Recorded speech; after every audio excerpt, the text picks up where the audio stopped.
আসসালামু আলাইকুম সুপ্রিয় খামারে ভাই ও বোনেরা, আজকে আমরা আলোচনা করব কিভাবে আপনি গাভীর দুধ দোহাবেন এবং কিভাবে দুধ দোহন করলে ম্যাস্টাইটিস থেকে বাঁচতে পারবেন। প্রথমেই যদি মানুষ দিয়ে দুধ দহন করে থাকেন, অবশ্যই মানুষের হাতগুলো অবশ্যই পরিষ্কার করতে হবে সাবান দিয়ে। আর যদি মেশিন দিয়ে করেন তাহলে মেশিনটাও ডিটারজেন্ট দিয়ে পরিষ্কার করতে হবে।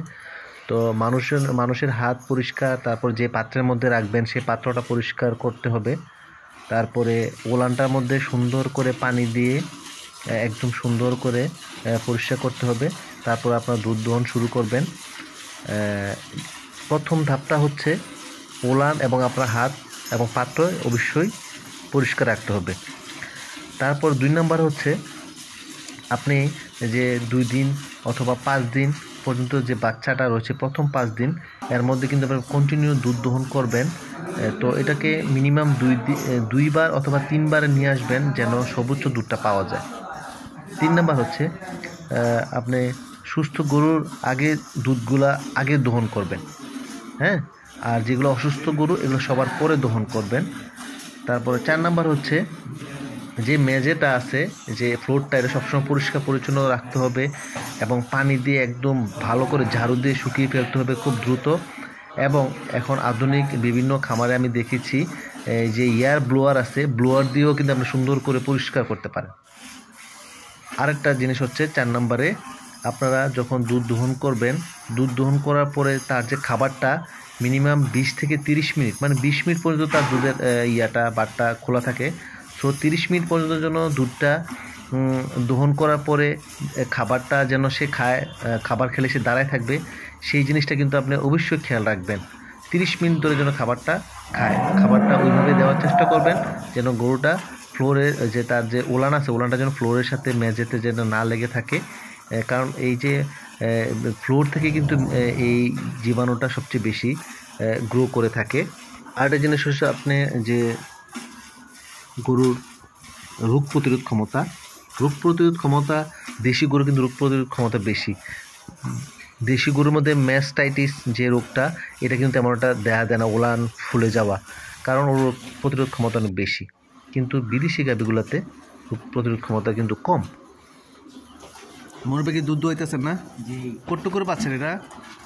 দেখতে পাচ্ছি সকালে আপনি 10-11 লিটার পাচ্ছি। কয়েকদিন আগে বাচ্চা দিচ্ছে, আরও দুধ বাড়বে। সকালের টানে এটা আসবে 14-15 আসবে আর কি। 14-15 লিটার না? সকালের টানে। আচ্ছা, বিকালে আসবে, সকালে যা আসে বিকালে তা অর্ধেক আসে। হ্যাঁ, ঠিক আছে। এটার পাশাপাশি মেইন হচ্ছে গরুর নিউট্রিশন।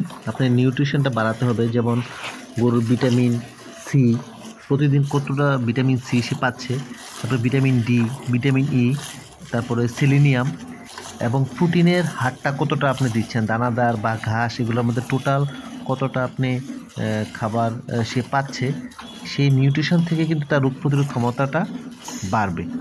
সেটা দিয়ে কিন্তু আমাদের প্রত্যেক খামারিদের সবচেয়ে বেশি নজর দিতে হবে, কোন গরুটায় কতটা খাবার দিচ্ছি এবং তার নিউট্রিশন সব ঠিক আছে কিনা, সেটা দিকে সবচেয়ে বেশি নজর রাখতে হবে।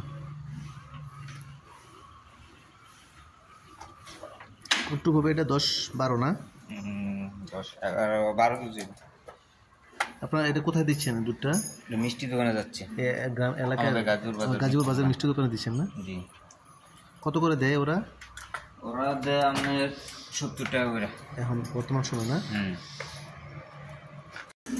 মাশাআল্লাহ, আসলে আল্লাহর কি অশেষ রহমত, গাভীর দুধ মানুষ খাচ্ছে।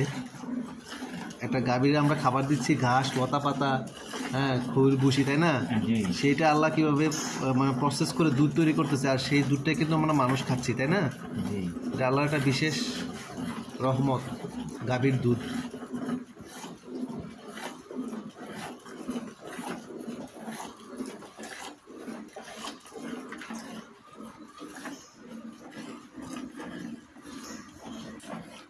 এগুলোর বাচ্চা নিয়ে আসা না লাগে না সামনে?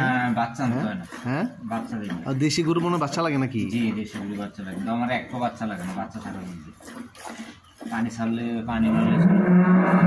আচ্ছা,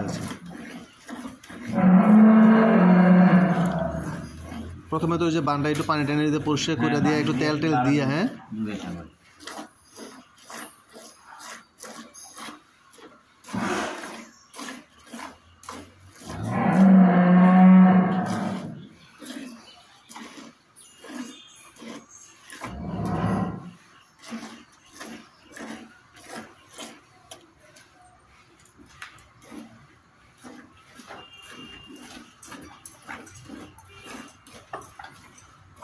আর একটা জিনিস হচ্ছে মানে দুধ দহন শেষে আপনার দুধটা ছেঁকে নিতে পারেন, যেহেতু আপনার মার্কেটে বিভিন্ন হোটেলে মিষ্টির দোকানে দিচ্ছেন বা মানুষ নিচ্ছে দুধটা, ছেঁকে নিলে বিভিন্ন মশা মাছি থাকলে না দুধটা পরিষ্কার থাকবে।